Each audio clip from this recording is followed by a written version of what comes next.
একটা রহস্যময় চিঠি যা পুড়িয়ে ফেললেও ছিঁড়ে ফেললেও ফিরে আসে মরিয়মের কাছে। মরিয়মকে নিয়ে কেউ হাসি ঠাট্টা করলে তাদের সাথে ঘটে যায় জীবননাশক ঘটনা। আর তাকে যদি কেউ বিয়ে করতে চায় তাহলে তো তার পরিণতি হয় আরো ভয়াবহ। সব মিলিয়ে মরিয়ম নামের এই মেয়েটির জীবন দুর্বিষহ। কে করছে এগুলো আর কি কারণে? রুকিয়ার মাধ্যমে জানা যায় মরিয়ম মেয়েটির সাথে জন্ম থেকেই রয়েছে ভয়ঙ্কর শক্তিশালী সত্তা জিনের বাদশাহ ইফরিত জিন, যে তাকে ভালোবেসে বিয়ে করতে চায়। সে কি বাঁচতে পারবে এই অভিশাপ থেকে? মারিয়াম।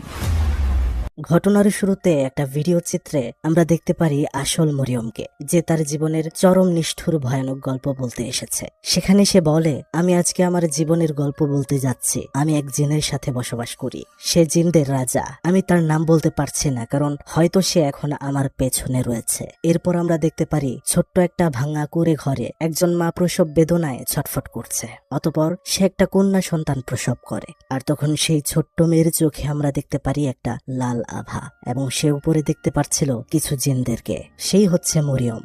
সে যখন স্কুলে পড়ে তখন আমরা দেখতে পাই স্কুল থেকে দূরে জঙ্গলের কাছে এসে সে দাঁড়িয়েছিল। এদিকে স্কুল থেকে কিছু ছেলে মেয়ে তাকে দেখছিল। তাদের মধ্যে একজন বলছিল মরিয়ম নাকি ভূতেদের সাথে কথা বলে। এসব বলে তারা হাসি ঠাট্টায় মেতে আছে। অন্যদিকে আমরা মরিয়মকে দেখছিলাম, সে আসলেই অদৃশ্য কারো সাথে কথা বলছিল আমাকে সবাই বলে আমি নাকি শয়তানের সাথে কথা বলি। এটা নিয়ে তারা হাসাহাসি করে, কিন্তু আমি তো জানি তুমি ভালো, তাই না? তুমি আমাকে মজা খাওয়ার জন্য টাকা দাও, আমাকে সাহায্য করো। হঠাৎ করে সেই ছেলে মেয়েরা দেখতে পারে ওই দূর থেকে মরিয়ম উধাও হয়ে গিয়েছে। সে কোথায় গিয়েছে? তারা যখন নিচে চায় দেখতে পারে মরিয়ম তাদের সামনেই রয়েছে, আর এটা দেখে তারা ভয়ে সেখান থেকে চলে যায়। সেখানে স্কুলে সেদিন ইসলাম শিক্ষার ক্লাস হচ্ছিল। মরিয়ম সেখানে অন্যমনস্ক। হঠাৎ করে তার ম্যাডাম তাকে প্রশ্ন করে, আদম হাওয়ার ইতিহাসটা ব্যাখ্যা করো তো। কিন্তু আজব বিষয় হচ্ছে সে তা না বলে তার ভেতর থেকে কোনো এক গম্ভীর আওয়াজে সে বলতে থাকে আরবি ভাষায় কোনো কথা, যেটা কেউ বুঝতে পারছিল না। তবে সেখানে সে বলছিল ইফরিত জিনেরা সুলাইমান আলাইহিস সালাতু ওয়াসসালামের যুগ থেকে এখানে রয়েছে, যেটি এক রানীর সিংহাসন মুহূর্তের মধ্যেই সুলাইমান নবীর কাছে স্থানান্তর করেছিল। মানে বন্ধুরা, এখানে ম্যাডাম তাকে প্রশ্ন করেছিল আদম হাওয়ার ঘটনা বলতে, সেখানে সে তার নিজের ঘটনা বলছে। বাকি ছাত্রছাত্রীরা দুষ্টামি করতে শুরু করে, বলতে থাকে আরে মরিয়ম, তোমার ভেতরের ভূত এগুলা বলছে নাকি? তৎক্ষণাৎ ভেতরের জিনটা অনেক রেগে যায়, আর আমরা দেখতে পারি ক্লাসে থাকা একটা মেয়ে তার জ্ঞান হারিয়ে পেন্সিল কাটারের ভেতরে তার নিজের আঙুল ঢুকিয়ে সেই মেশিনটা ঘোরাচ্ছিল। আর অদ্ভুত ভাবে ক্লাসের সবাই জিনের বসে চলে আসে, আর কি যেন আরবিতে বিড়বিড় করে বলতে থাকে। এক ছেলে তো তার চোখের মধ্যে একদম কলমই ঢুকিয়ে দেয়। সবাই সেখানে আহত হয়ে পড়ছিল। এগুলো দেখে মরিয়ম বলতে শুরু করে, তুমি থামো, তুমি খারাপ, তুমি আমার থেকে দূরে চলে যাও, তুমি আমার বন্ধুদেরকে কষ্ট দিচ্ছ। সেখান থেকেই আসলে মরিয়ম বুঝতে পারে যে তার সাথে যেটা রয়েছে সেটা ভালো নয়। এরপরে আমরা দেখতে পারি মরিয়মকে একটা মাদ্রাসার হুজুরের কাছে নিয়ে আসা হয়েছে। হুজুরের নাম কিয়াই রহমত সালেহ। তিনি রুকিয়া শুরু করেন। আশেপাশে অনেকে কোরআন তেলাওয়াত করছিল, কিন্তু হঠাৎ করে মরিয়ম খিলখিল করে হাসতে শুরু করে। কিয়াই জিজ্ঞেস করে, তুমি কে? সে বলতে থাকে, হে দুর্বল মানুষ, এই মেয়েটি আমার, আমি তার সাথে জন্ম থেকেই রয়েছি। কিয়াই আবারও জিজ্ঞেস করে, তোমার গোত্র কি? সেটা বলে ওঠে ইফরিত।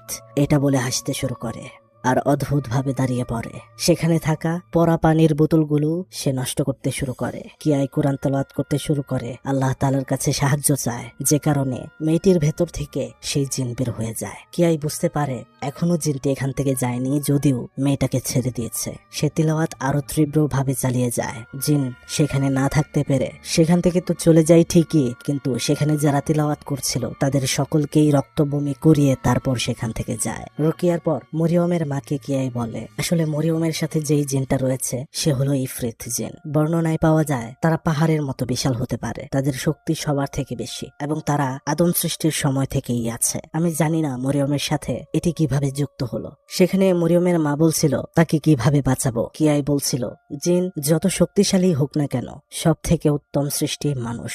অবশ্যই মরিয়মের কিছুই হবে না, আমি কথা দিচ্ছি, আমি তাকে আগলে রাখবো। এটা বলে তাদেরকে বিদায় দেয়। এখানে আমরা কিয়াইয়ের ছেলে ফারহানকে দেখতে পারি, যে আমাদের এই গল্পের একটা গুরুত্বপূর্ণ পার্ট। তাকে অবশ্যই মনে রাখবেন। সে হিফজ কমপ্লিট করেছে, এবার পড়াশোনার জন্য বাহিরে যাবে। মরিয়ম বড় হয়েছে। আমরা দেখতে পারি সে একটা ছোট্ট বাক্স থেকে একটা নেকলেস পরে নেয়। তার মা এসে বলল, তোমাকে যে এই নেকলেসটা দিয়েছে সে বাহিরে অপেক্ষা করছে। মরিয়ম সেখানে বাহিরে যাওয়ার সময় তার আয়নাতে তার ছায়া মূর্তিটা সেখানেই দাঁড়িয়েছিল, যা খুবই ভয়াবহ। বাহিরে যাওয়ার পর আমরা একটা ছেলেকে দেখতে পারি। ছেলেটির নাম বাগাস। সে মরিয়মকে নিয়ে যাচ্ছিল তাদের কর্মক্ষেত্রে। আমরা দেখতে পাচ্ছিলাম একটা বৃদ্ধ জেলে তাদেরকে লক্ষ্য করছিল। হঠাৎ করে তাদের সামনে কিছু লাকড়ি পড়ে যায়, মানে জিন চেষ্টা করছে তাদেরকে বাধা দেওয়ার। পেছনে একটা ঘরের মধ্যে মরিয়ম দেখছিল। তারা সেখান থেকে চলে যাওয়ার পর আমরা সেই বৃদ্ধ লোকটিকে সেই ঘরে দেখতে পাই। তারা চলে আসে একটা মাছের কারখানায়, যেখানে তারা চাকরি করে। সেখানে কাজ করার সময় দুইটা মেয়ে মরিয়মকে খুবই জ্বালাতন করছিল। বলছিল, বাগাস তোমাকে নেকলেস কিনে দিয়েছে, ভালোই তো, তুমি ভূত আর ছেলেদের থেকে উভয় থেকেই উপহার পাও, আমাদের তো কেউ উপহার দেয় না। এগুলো বলছিল, মজা নিচ্ছিল। সেখানে তখন বাগাস আসে, বলে, আমাদের কারখানার মালিক জনাব তৌফিক স্যার বলেছেন আমাদের এখানে মাছ কম পড়েছে, তাই মাছ আনতে উপসাগরে যেতে হবে। তারা কাজ শেষ করে যাবে সন্ধ্যার সময়। কিন্তু সেখানে কিকি নামের এই মেয়েটি বলে সে সেখানে যাবে না, সেখানে যেন মরিয়ম যায় তার পরিবর্তে, কেননা তার ভয় করে। তারা যখন উপসাগরে মাছ আনতে পৌঁছালো, ঠিক তখনই তারা পেছনের দিকে চেয়ে দেখলো মরিয়ম থমকে দাঁড়িয়ে গেছে। তবে তাকে দেখতে কি ভয়ানক যে লাগছে, তার চাহনিগুলো হয়ে গেছে অনেক বড় বড়। এদিকে কারখানাতে কি মরিয়মকে দেখতে পায়, যে মাত্র বাথরুম থেকে ফ্রেশ হয়ে বের হলো। সে বলে, তুমি এখনো যাওনি উপসাগরে তাদের সাথে? মরিয়ম বলে, না, আমি তো যাইনি। তারা কি চলে গেছে? তাহলে বন্ধুরা বুঝতেই পারছেন সেখানে তাদের সাথে যে গিয়েছিল সে আসলে মরিয়ম নয়। তারা গিয়ে সেখানে দেখতে পারে বাগাস সহ তারা সকলেই রক্ত বমি করছে, নিজেরা নিজেদেরকে কঠিন ভাবে কষ্ট দিচ্ছে। এসব দেখে তো মরিয়ম খুবই কষ্ট পাচ্ছিল এবং জোরে জোরে সে বলতে থাকে, এখান থেকে চলে যাও, আমার বন্ধুদেরকে মুক্ত করো, আমার বন্ধুদেরকে ছেড়ে দাও। এটা বলার পর সেই জিনের আসর সবার উপর থেকে চলে গেলে সবারই জ্ঞান ফিরে আসে। কিন্তু এই ঘটনাতে কারখানার মালিক তৌফিক সাহেব অনেক রেগে যায়। সে বলে সে অনেক আগে থেকেই শুনছে মরিয়মের সাথে কিছু না কিছু রয়েছে, কিন্তু তাতেও সে কাজে নিয়েছিল তাকে। কিন্তু আজ যা ঘটলো তাতে সে সিদ্ধান্ত নেয় মরিয়মকে চাকরিচ্যুত করবে। মরিয়ম বলতে থাকে, এমনটা করবেন না, আমাদের চলার রাস্তাটা বন্ধ হয়ে যাবে। আমরা দেখতে পারি সেখানে বাগাস মিনতি করে আরেকটা সুযোগ চায় মরিয়মের জন্য। সে বলে এরপর থেকে আর কখনো এমনটা হবে না। সেখান থেকে বের হয়ে মরিয়মকে বাগাস বলছিল, আমি কিন্তু সেখানে সত্যিই তোমাকে দেখেছিলাম, কিন্তু বিশ্বাস করি সেটা তুমি ছিলে না, সেটা অন্য কেউ ছিল। মরিয়ম বলছিল, তুমি কি আমাকে ভয় পাও? সে বলে, আমি ছোট থেকেই তোমাকে দেখে আসছি, আমি সব জানি তোমার বিষয়ে, আমি ভয় পাচ্ছি না, আমি তোমার সাথে থাকতে চাই, পাশে থাকতে চাই যে কোনো মূল্যে। সে মরিয়মকে বাড়িতে পৌঁছে দেয় আর মরিয়মের মাকে মরিয়মকে সে বিয়ে করবে তার জন্য প্রস্তাব দেয়। মরিয়মের মা বলে, এটা ঠিক নয়, তোমার জীবন বিপন্ন হতে পারে, তুমি জানো তার জীবনযাপন স্বাভাবিক নয়। কিন্তু সে মরিয়মের মাকে আশ্বাস দেয় কিছুই হবে না, সে মরিয়মকে ভালোবাসে আর বিয়ে করবে, সব পরিস্থিতিতেই থাকবে পাশে। এটা শুনে তো মরিয়মের মা অনেকটা খুশি হয়। রাতে মরিয়মের হাতে আমরা একটা কাগজে আয়াত দেখতে পাচ্ছিলাম, যেটা কি আয়াত তাকে দিয়েছিল আর বলেছিল, তুমি যদি সেই জিনকে দেখতে চাও তাহলে অবশ্যই সূরা জিনের এই 11 নম্বর আয়াতটি তেলাওয়াত করো। সেখানে সে বলছিল, আমি তার সাথে অবশ্যই কথা বলতে চাই, সে যেন আমার আশেপাশের মানুষকে কষ্ট না দেয়। কিন্তু সেদিন সে পড়তে গিয়েও সে আয়াতগুলো সে পড়তে পারে না, ভয়ে ড্রয়ারে রেখে দেয় এবং শুয়ে পড়ে। কিন্তু হঠাৎ করে ড্রয়ারটা খুলে যায়, সে বিষয়টাকে পাত্তা দিল না। আমরা দেখতে পাই ড্রয়ারটা খুলে একদমই এবার পড়ে যায়। সেখানে সে উঠে দেখতে পায় নিচে একটা কাগজ পড়ে রয়েছে, আরবিতে সেখানে লেখা ছিল, আমি তোমাকে সব জায়গা থেকে রক্ষা করি। তখন সে ভয়ে ভয়ে পড়তে শুরু করে সূরা জিনের 11 নম্বর আয়াত, যেটা পড়ার সাথে সাথে সামনে পর্দার দিকে তাকিয়ে সে দেখতে পারে ওপাশ থেকে একটা বড় অবয়ব যেন এগিয়ে আসছে। তখনই পর্দার ওপাশ থেকে তার মা চলে আসে। সে তো ভয়ে তখনও সেখানে চেয়েছিল। তার মাকে সে বলতে শুরু করে, আমি ক্লান্ত মা। এসব বলে সে কাঁদতে শুরু করে। তার মা বলে, বাগাস তোমাকে বিয়ে করতে চায়, এই বিষয়ে আমি কিয়ারের সাথে কথা বলেছি, তিনি আমাকে আশ্বস্ত করেছেন এবং সম্মতি দিয়েছেন। তিনি বলেছেন বিয়ের পর হয়তোবা সবকিছু ঠিক হয়ে যাবে। এরপরের দিন আমরা দেখতে পাই সমুদ্র পারে বাগাসকে মরিয়ম বলছিল, তুমি কি আসলে আমাকে বিয়ে করতে আগ্রহী? আমি ভয় পাই যদি তোমার কোনো ক্ষতি হয়। বাগাস বলছিল, এসব কিছু না, আমি তোমাকে চাই, চিন্তা করো না। মরিয়মকে বাড়িতে রেখে বাগাস যখন চলে আসছিল তখন আমরা দেখতে পারছিলাম মরিয়মের রূপে সেই জিন বাগাসকে লক্ষ্য করছিল, যার চোখে মুখে ছিল রাগের উপসর্গ। এরপরের দিন সকাল, মরিয়ম এখনো ঘুমাচ্ছে। তার গলা থেকে বাগাসের দেয়া লকেটটা জিনের ভয়ঙ্কর হাত এসে ছিঁড়ে মাটিতে ফেলে দেয়। সে তো উঠে পড়ে। জানালা খোলার পর সে যা দেখতে পারে তা দেখার জন্য সে প্রস্তুত ছিল না। জানালার উপর থেকে মূত্র বিসর্জন করছিল বাগাস। বাইরে বের হয়ে সে দেখতে পারে অনেকেই এসব দেখে মজা নিচ্ছে।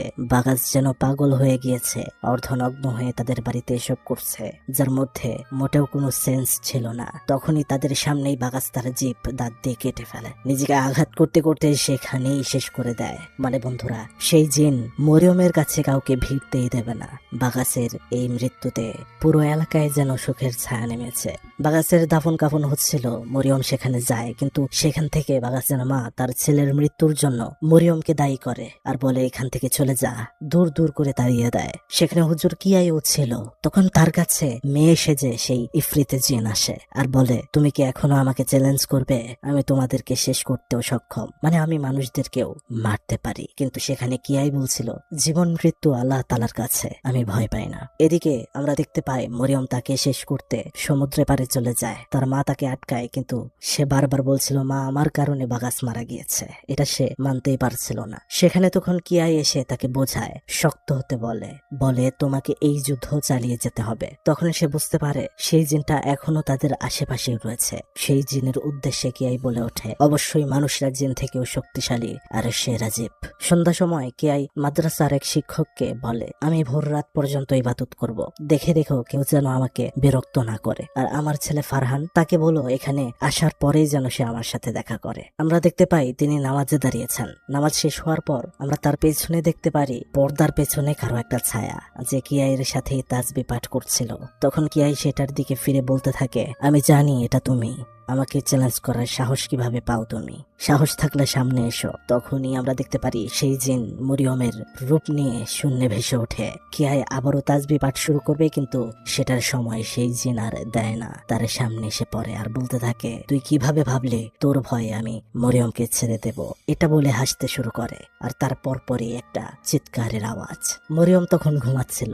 তখন তার পাশে কিয়াই এসে বসে, তাকে বলে তুমি কি শান্তিতে আল্লাহ তাআলার উপাসনা করতে চাও? মরিয়ম বলে জি উস্তাদ, আমি চাই একটা শান্তির জীবন যাপন। সেই জিন আমাকে আল্লাহ তাআলার ইবাদত করতে দেয় না। কিয়াই বলে চিন্তা করো না, অবশ্যই তুমি তা পারবে, ধৈর্য ধারণ করো। এটা বলে সে সেখান থেকে চলে যাচ্ছিল। তখন মরিয়ম বলে আপনি কোথায় যাচ্ছেন? তিনি বললেন আমার সময় শেষ, আমাকে যেতে হবে। মরিয়ম বলে আপনি ছাড়া আমাকে কে দেখে রাখবে, সাহায্য করবে? কিয়াই বলে চিন্তা করো না, আমি তো শুধুমাত্র আল্লাহ তাআলার দাস মাত্র, তিনি তোমাকে সাহায্য করবে, তিনি তার বান্দাদেরকে নিরাশ করেন না। এটা বলে উস্তাদ কিয়াই সেখান থেকে বিদায় নেয়। মরিয়মের ঘুম ভাঙলে সে বুঝতে পারে সেটা তার স্বপ্ন ছিল।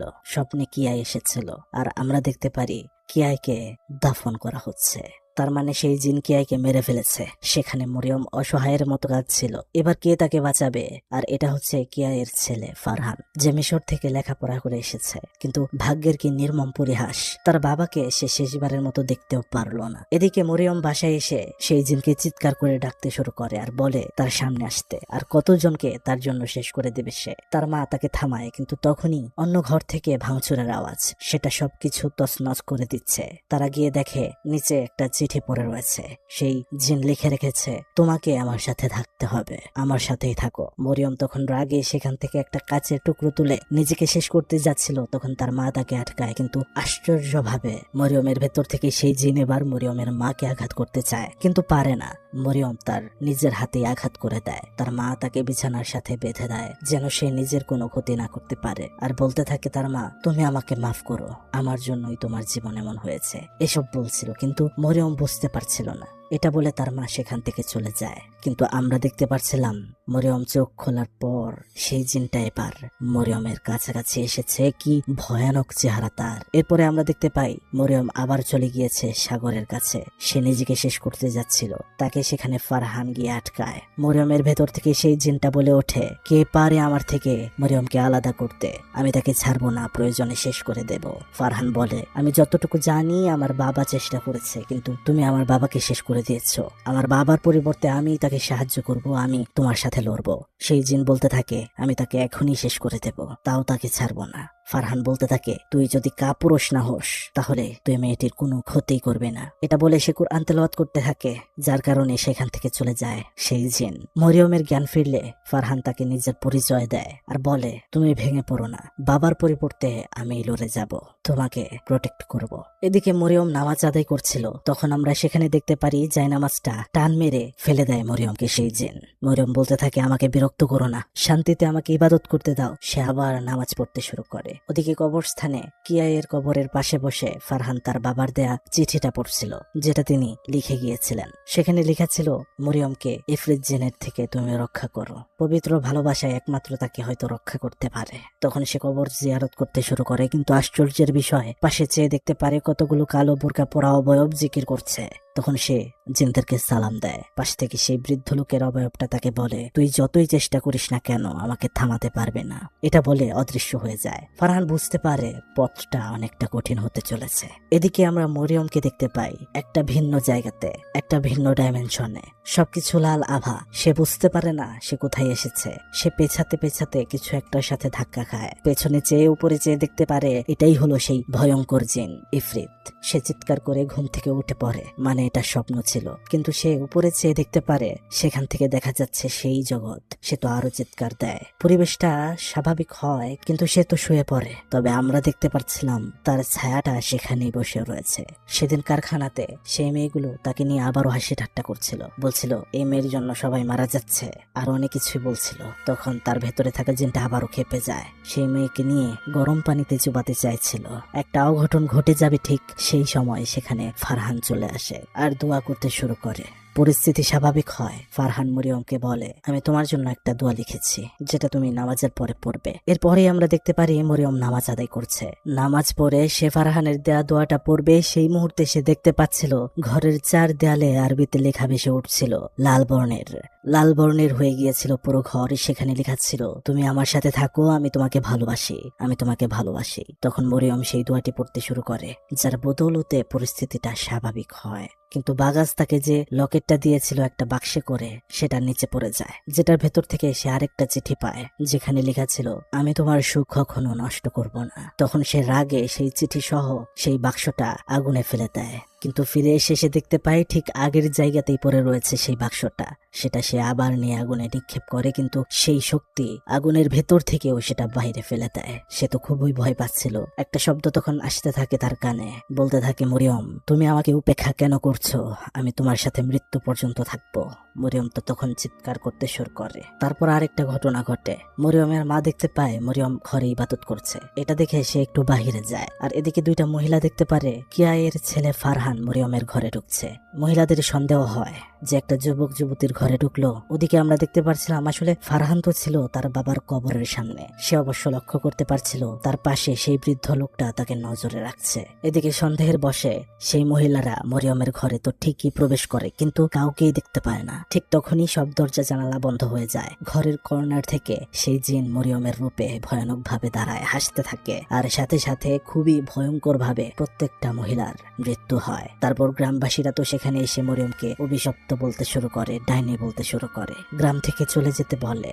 হইচই শুনে সেখানে দৌড়ে আসে ফারহান, কোন রকমে তাদেরকে বাঁচায়, তবে নিজেও আহত হয়। তারপর ফারহান সেখানে বলছিল, সূরা আর রুমের 21 নম্বর আয়াতে আল্লাহ তাআলা বলেন, তিনি তোমাদের জন্য তোমাদের মধ্য থেকেই স্ত্রী সঙ্গিনী সৃষ্টি করেছেন। যেখানে মরিয়ম বলছিল, তাহলে মানুষ মানুষের জন্য আর জিনেরা জিনেদের জন্য, তাহলে আমাকে কেন সে বেছে নিয়েছে? তখন সেখানে ফারহান বলে ওঠে, তোমার যদি কোনো আপত্তি না থাকে তাহলে আমি তোমাকে বিয়ে করতে চাই। ঠিক তখনই আমরা দেখতে পাই মরিয়মের ভেতর থেকে সেই জিনটা বলে ওঠে, তোর সাহস কত বড়, আমি কি বলিনি আমি তাকে ছাড়বো না? সেখানে ফারহান যাবার পর ফারহানকে সেটা বলতে থাকে, আমি তোকে এমন মৃত্যু দেব যার স্বাদ তুই মৃত্যুর পরেও ভুলতে পারবি না। ফারহান তেলাওয়াত করতে শুরু করে, দোয়া পড়তে থাকে, যার জন্য সেখান থেকে চলে যায় জিন। খাবার খাওয়ার সময় মরিয়ম বলতে থাকে তার আবারও ভয় হচ্ছে ফারহানকে নিয়ে, যদি তার কিছু হয়। তার মা তখন অভয় দেয়, বলে তার বাবা কিয়াই যদি বেঁচে থাকতেন তাহলে তিনি খুবই খুশি হতেন। তারা সর্বদা তোমাকে সুখে রাখতে চেয়েছে, বাঁচাতে চেয়েছে। এটা তোমার জন্য খুবই সৌভাগ্যের বিষয়। সেদিন ফারহান আর মরিয়ম কথা বলছিল। ফারহান বলছিল, আমি তোমাকে আল্লাহ তাআলার জন্য ভালোবাসবো।